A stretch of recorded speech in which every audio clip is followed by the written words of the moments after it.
নারায়ণগঞ্জের দুর্গোৎসবের শেষ মুহূর্তের প্রস্তুতি নিয়ে জানাতে আমাদের সঙ্গে সরাসরি যুক্ত হয়েছেন সহকর্মী সাবিত আল হাসান।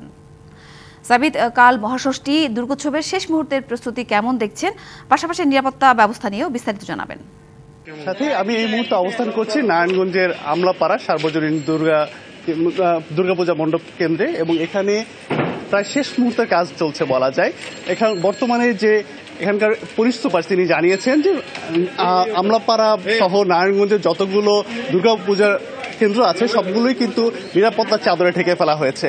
পুলিশ, র্যাবের পাশাপাশি আনসার এবং 40% বেশি গ্লো, বিশ্বের 1 নম্বর গ্লো ক্রিম, নতুন গ্লো এন্ড লাভলি।